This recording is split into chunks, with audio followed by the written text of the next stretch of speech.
अस्सलाम वालेकुम dear students, कैसे हैं आप। My name is Mohammed Sajid and I am here to teach you physics class 10। तो स्टूडेंट्स, आज का जो हमारा लेक्चर है फिज़िक्स के क्लास 10 का पहला chapter simple harmonic motion and waves. तो हम देखेंगे, आज हम कंसेप्ट इसका समझेंगे कि सिंपल हार्मोनिक मोशन जो असल में है क्या। तो जो सिंपल हार्मोनिक मोशन को समझने से पहले हम देखेंगे कि वाइब्रेटरी मोशन क्या होती है, क्योंकि असल में सिंपल हार्मोनिक मोशन जो है वो भी वाइब्रेटरी मोशन की एक खास किस्म है, special kind of vibratory motion. कि हम देखेंगे मजीद आगे डिटेल से कि ये किस तरह से जो है वाइब्रेटरी मोशन ही असल में सिंपल हार्मोनिक मोशन है, या सिंपल हार्मोनिक मोशन जो है वो किस तरह से वाइब्रेटरी मोशन की एक स्पेशल काइंड है। तो वाइब्रेटरी मोशन क्या होती है कि a body is said to be an vibratory और oscillatory motion if it moves back and forth from its fixed और मीन पोजीशन। वाइब्रेटरी मोशन क्या होती है कि अगर कोई बॉडी जो है अपनी फिक्स्ड पोजीशन से बैक एंड फोर्थ यानी आगे और पीछे जो अपनी हरकत को दोहराती है, तो इस तरह की जो मोशन है वो क्या कहलाती है, सिंपल हार्मोन वाइब्रेटरी मोशन। जैसे मिसाल के तौर पे मैं यहाँ पे खड़ा हूँ और ये मेरी फिक्स पोजीशन है, मैं इससे एक कदम आगे जाता हूँ, एक कदम इसी तरह पीछे आता हूँ, इसी तरह फिर एक कदम आगे आता हूँ और एक कदम फिर से ऐसे पीछे जाता हूँ।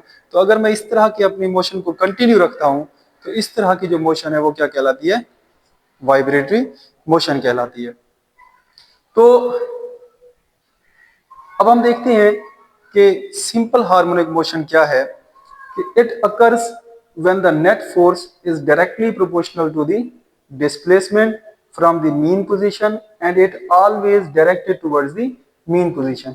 यानी क्या मतलब है कि ये उस वक्त ये जो सिंपल हार्मोनिक मोशन है वो असल में कब पैदा होती है कि जब अगर नेट फोर्स जो है वो डायरेक्टली प्रोपोर्शनल हो किसके, डिस्प्लेसमेंट के। यानी अगर आप क्या करते हैं कि एक बॉडी को उसकी फिक्स पोजीशन से क्या करते हैं कि जितना आप उसके फोर्स उसको अपनी पोजीशन से दूर ले जाने के लिए फोर्स बढ़ाएंगे उतना ही उसका डिस्प्लेसमेंट भी क्या होगा, बढ़ेगा। और जितना डिस्प्लेसमेंट ज्यादा से बढ़ेगा, जब आप उसे छोड़ेंगे तो उतनी ही स्पीड से वो क्या करेगी, वापस आएगी। तो displacement from the mean position and it always directed towards the mean position. और जो उसका एक्सेलेरेशन है या उसकी जो मोशन है वो हमेशा किस तरफ होगी, उसकी मीन पोजीशन यानी कि फिक्स पोजीशन की तरफ। फॉर एग्जांपल, जैसा कि इसकी जो एग्जांपल्स हैं वो सिंपल पेंडुलम भी है, पेंडुलम क्लॉक है। सादा पेंडुलम क्या होता है उसको हम आगे डिस्कस करते हैं। पेंडुलम क्लॉक अक्सर आपने देखा होगा कि जो वॉल क्लॉक है, पेंडुलम क्लॉक जो है उसके नीचे जो पेंडुलम लटका हुआ है वो आप अपनी फिक्स पोजीशन के ऊपर उससे आगे और पीछे की तरफ क्या करा होता है, मूव करा होता है। इस तरह की उसकी मोशन जो है वो भी वाइब्रेटरी मोशन, और उसकी मोशन को हम सिंपल हार्मोनिक मोशन भी कह सकते हैं। अच्छा, इसकी जो एग्जांपल्स हैं उनमें से जो सिंपल सिंपल पेंडुलम को हम देखते हैं, तो ये सिंपल पेंडुलम क्या होता है कि अगर आप क्या करते हैं कि एक किसी रॉड के साथ, फर्ज करें कि ये एक रॉड है, इसके साथ आपने एक धागा बांध के जिसकी ये एल उसकी लेंथ है, इसके साथ आप क्या करते हैं कि एक जो है वो एक लोहे की गोली को आप जो वो गोल टाइप की एक लोहे की गोली है उसको अगर आप इसके साथ बांध देते हैं, या बॉब भी उसे कहते हैं, उसको अगर आप इसके साथ बांध देते हैं, तो अब ये जिस पोजीशन के ऊपर रुका हुआ है वो पोजीशन इसकी कहलाती है मीन पोजीशन। ये जो है इसकी इस पोजीशन को मीन पोजीशन कहते हैं। और मीन पोजीशन जो है इसी पोजीशन को हम फिक्स पोजीशन भी कह सकते हैं। तो अब ये इस पोजीशन के ऊपर रुका हुआ है, इसको इक्विलिब्रियम पोजीशन भी कहते हैं। तो अभी इसमें कोई जो है वो मोशन नहीं है। अब हम क्या करते हैं कि जो हम नेट फोर्स की बात कर रहे थे, इसकी जो हम जब डेफिनेशन कर रहे थे कि जब नेट फोर्स लगाई जाए तो उसका डिस्प्लेसमेंट क्या होता है, डायरेक्टली प्रोपोर्शनल होता है। तो वही यहाँ पे अगर हम इसके ऊपर क्या करते हैं, फोर्स लगाते हैं, इसको फोर्स लगा के यहाँ से इधर तक ले आते हैं। ठीक है, ये इसकी एक्सट्रीम पोजीशन है। जब हम इसे यहाँ तक ले आते हैं और कितने फासले पे, एक्स जो है यहाँ पे क्या है, डिस्प्लेसमेंट है। एक्स यहाँ पे किस चीज को शो कर रहा है, डिस्प्लेसमेंट को।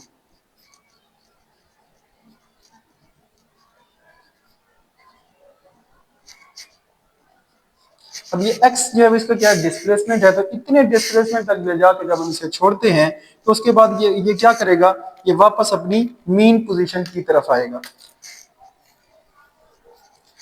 अब मीन पोजीशन की तरफ आएगा, इससे फिर क्या होगा कि ये मूव करते हुए यहाँ से फिर आगे की तरफ जाएगा और इधर से फिर ये वापस आएगा मीन पोजीशन की तरफ, और इसी तरह फिर आगे की तरफ जाएगा और वापस जो है वो अपनी मीन पोजीशन की तरफ आएगा।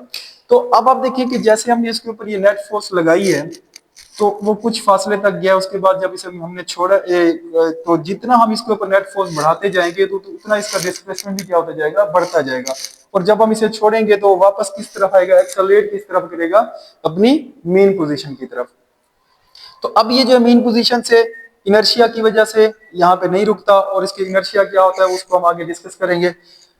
तो यहाँ से ये आगे जाएगा और जितना फासला इधर इधर कवर किया था उतना ही इस तरफ भी कवर करेगा, उसके बाद फिर वापस मीन पोजीशन की तरफ आएगा और इस तरह इधर फिर एक्सट्रीम पोजीशन की तरफ जाएगा, फिर इस तरह अपनी इस मोशन को क्या करेगा, कंटिन्यू रखेगा। तो इस तरह की मोशन इसकी क्या कहलाती है, वाइब्रेटरी मोशन कहलाती है, और इसी मोशन को हम सिंपल हार्मोनिक मोशन भी कहते हैं। इसी तरीके से इसकी जो दूसरी एग्जाम्पल है ये पेंडुलम क्लॉक, इस तरह की क्लॉक, ये तो आम क्लॉक ही है, उसके बाद जो ये पेंडुलम इसका यहाँ पे जो नीचे की तरफ है, तो अब ये क्या करता है, ये पेंडुलम भी इसका क्या करेगा, जब इसको हम इलेक्ट्रिक पावर देंगे तो जो ये क्या करेगा कि इस तरह से अपनी मोशन को क्या करता है, ये कंटिन्यू रखता है। तो इस तरह की मोशन भी, अब क्योंकि ये इसकी फिक्स पोजीशन है, फिक्स पोजीशन से बैक एंड फोर्थ या टू एंड फ्रो मोशन को ये क्या कर रहा है, जारी रखे हुए, तो इस तरह की मोशन क्या कहलाती है, सिंपल हार्मोनिक मोशन कहलाती है। तो अब डियर स्टूडेंट्स कि सिंपल हार्मोनिक मोशन जो है उसके अंदर कौन कौन सी कंडीशंस का होना जरूरी है, क्योंकि ये आम टाइप की मोशन नहीं है कि जैसे आप एक कार जो रोड के ऊपर मूव करती जा रही है, या फर्ज करें कि एक कार जो अपनी जगह के ऊपर रुकी हुई है तो उसको हम क्या करते हैं, पीछे से धक्का लगा देते हैं तो वो थोड़ा सा आगे जाके रुक जाती है, तो अब वो वापस नहीं आई। तो अब क्योंकि इसलिए उसकी इस मोशन को हम सिंपली सिर्फ क्या कह देते हैं कि बॉडी ने क्या किया, मूव किया। अब वो जो है वापस नहीं आई, इसका मतलब उसके अंदर वापस आने वाली या अपनी जहां जिस पोजीशन पे रुकी हुई थी उससे आगे पीछे अपनी मोशन को उसने कंटिन्यू नहीं किया, तो उसकी मोशन को हम सिंपल हार्मोनिक मोशन नहीं कह सकते, तो जस्ट वो क्या कहेंगे, उसको मोशन कहेंगे। तो अब ये सिंपल हार्मोनिक मोशन जो है उसके अंदर कौन कौन सी कंडीशंस का होना जरूरी है। पहली जो है कि acceleration of the body must be directly proportional to the displacement from the mean position, के जो एक्सेलरेशन है इसका वो इस डिस्प्लेसमेंट के क्या होगा, डायरेक्टली प्रोपोर्शनल होगा। इस बात का क्या मतलब है कि इस ये एक्स को हम कह रहे हैं कि ये इसका डिस्प्लेसमेंट है, जितना इसका फासला बढ़ाते जाएंगे, जितना डिस्प्लेसमेंट को ज्यादा करते जाएंगे, अब ये यहाँ पे अगर मैं इसे यहाँ तक ले जाके छोड़ता, तो अब जब इसे इस पोजीशन से छोड़ा है तो उस वक्त इसका एक्सेलरेशन जो था उसको भी नोट करें। उसके बाद अगर हम इसको क्या करते हैं कि थोड़ा सा मजीद डिस्प्लेसमेंट ज्यादा करने के बाद छोड़ते हैं, तो अब इसका एक्सेलरेशन पहले से क्या होगा, ज्यादा होगा। यानी जो अब ये वापस आएगा जितनी स्पीड से, वो इसकी निस्बत क्या होगी, ज्यादा होगी। इसका मतलब जितना डिस्प्लेसमेंट बढ़ाएंगे तो उतना जो इसका एक्सेलरेशन भी क्या होगा, रफ्तार भी इसकी क्या होगी, बढ़ेगी। तो इसलिए इसका मतलब जब एक क्वांटिटी बढ़ रही हो, यानी अगर हम डिस्प्लेसमेंट को बढ़ा रहे हैं तो साथ में उसकी जो स्पीड है, रफ्तार है, एक्सेलरेशन है, वो भी क्या हो रहा है, बढ़ रहा है। तो एक क्वांटिटी को अगर हम बढ़ाते हैं और उसके साथ दूसरी भी बढ़े तो इसको हम कहते होते हैं डायरेक्टली प्रोपोर्शनल। तो इसलिए हमने लिखा कि हमने कहा कि acceleration is directly proportional to the displacement. यहाँ पे एक्स जो है वो डिस्प्लेसमेंट को रिप्रेजेंट कर रहा है। ये माइनस साइन साथ में क्यों है, क्योंकि डिस्प्लेसमेंट आप उसकी मीन पोजीशन से ज्यादा उससे दूर बढ़ाएंगे, जबकि वो उसको जब आप छोड़ेंगे तो वापस किधर आएगा, अपनी मेन पोजीशन की तरफ। यानी डिस्प्लेसमेंट एक साइड पे बढ़ा रहे हैं, जबकि उसका एक्सेलरेशन जो उसके वापस की तरफ होता है, यानी उसकी मेन पोजीशन की तरफ होता है। दोनों, क्योंकि वो वापस रिवर्स जाने की तरफ जाता है, उसका डिस्प्लेसमेंट आप इस तरफ आप बढ़ाएंगे तो वो अपनी मोशन को, अपने एक्सेलरेशन को किधर, उसका एक्सेलरेशन किधर होगा, रिवर्स डायरेक्शन में, तो यानी वो वापस आएगा। तो इसलिए जो अपोजिट डायरेक्शन को शो करने के लिए हम क्या करते हैं, माइनस साइन का सहारा लेते हैं। तो अब जो इसकी दूसरी कंडीशन है वो है acceleration of the body should be directed towards the mean position. अब ये जो, जैसे मैंने पहले कहा कि हम कार को अगर धक्का लगा दे तो वो आगे की तरफ एक्सेलरेट करेगी, उसके बाद वापस नहीं आएगी। तो जिस भी बॉडी के अंदर ये कंडीशन होगी कि बॉडी को एक मर्तबा मूव करवा के छोड़ दें और अपनी मीन पोजीशन की तरफ वो आए और उससे होते हुए आगे जाए, उसके बाद फिर वापस आए, तो इस तरह अपनी मीन पोजीशन की तरफ, यानी जहां पे वो पहले थी उधर की तरफ वो अपनी डायरेक्शन जो है वो बार बार अपनी हरकत को अपनी जो है वो उस तरफ मीन पोजीशन की तरफ जाए। तो इस जैसे ये सादा पेंडुलम की हमने बात की, तो जिस भी बॉडी के अंदर इस तरह की जो कंडीशन होगी तो वो उसकी मोशन कौन सी होगी, सिंपल हार्मोनिक मोशन। अब इसकी तीसरी और सबसे जो अहम कंडीशन है, इसके बारे में भी हम डिस्कस करेंगे कि system should be frictionless and body executing simple harmonic motion have inertia and restoring force.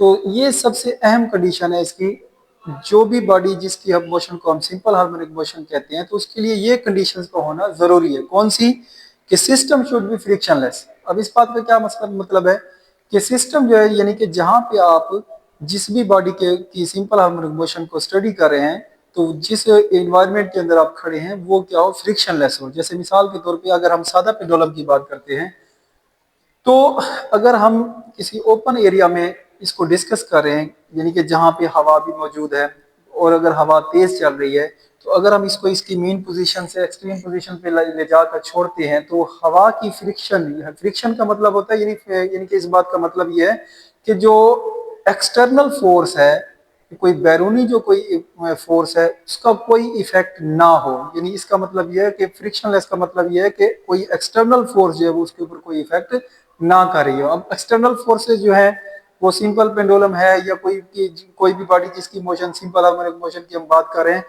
तो उसमें एक्सटर्नल फोर्सेस कौन सी इफेक्ट कर सकती हैं, कि जैसे मिसाल के तौर पे अगर हम सिंपल पेंडुलम की बात करें, ओपन एरिया में उसको हम परफॉर्म कर रहे हैं, तो उसके ऊपर जो हवा का इफेक्ट है और इसी तरीके से ग्रेविटी का इफेक्ट है, तो ये दो चीजें जो उसके ऊपर क्या कहलाएंगी, as a external force कहलाएंगी।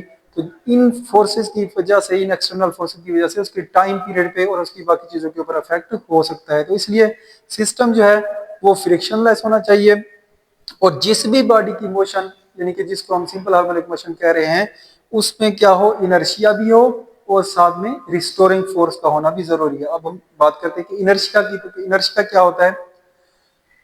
Inertia जो है वो असल में, अगर हम किसी बॉडी को वो जिस भी पहली पोजीशन में मौजूद थी उसकी उस हालत से, उसकी हालत को अगर हम चेंज करते हैं, अगर उसकी पोजीशन को या उसकी स्टेट को क्या करते हैं, उसको अपनी जगह से हिलाते हैं, चेंज करते हैं, तो वो बॉडी क्या करती है कि अपनी उस चेंज को क्या करती है, रेजिस्ट करती है, मतलब उस चेंज के खिलाफ मुजाहिमत करती है और अपनी वापस उसी हालत में, वापस अपनी इक्विलिब्रियम की हालत को मेंटेन करने की कोशिश करती है।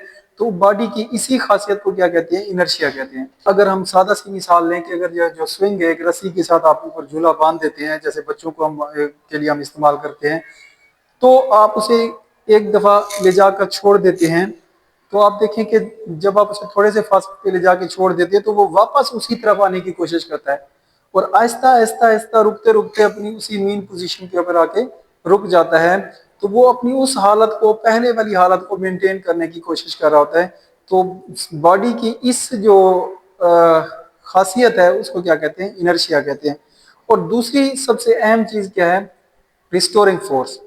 तो रिस्टोरिंग फोर्स को पहले हम डिफाइन करते हैं कि the force that acts to bring a body to its equilibrium or mean position, कि वो फोर्स जो किसी बॉडी को उसकी पहले वाली यानी इक्विलिब्रियम हालत में ले आए, उस फोर्स को क्या कहते हैं, रिस्टोरिंग फोर्स। यानी कि जैसे नाम से ही जाहिर है कि जो उस बॉडी की पहले वाली हालत को रिस्टोर करे, यानी जैसे आपने उसको मीन पोजीशन से हटा के एक्सट्रीम पोजीशन पे लेके गए, तो अब आपने तो उसे छोड़ दिया फोर्स लगा के, तो अब वो जो वापस आ रही है वो कौन सी फोर्स की वजह से मूव कर रही है, तो वो फोर्स रिस्टोरिंग फोर्स होती है, जो उसे पहले वाली यानी कि इक्विलिब्रियम पोजीशन में लेके आती है। तो इसको हम क्या कहते हैं, रिस्टोरिंग फोर्स कहते हैं। तो स्टूडेंट्स, उम्मीद है कि आज का जो सिंपल हार्मोनिक मोशन का कंसेप्ट है वो आपको क्लियर हो गया होगा। अगर कोई आपका क्वेश्चन है तो आप कमेंट सेक्शन में जाके इसका सवाल कर सकते हैं, इंशाल्लाह आपको इसका बर वक्त आंसर मिलेगा। बहुत शुक्रिया। अल्लाह ताला आपका हामी और नासिर हो।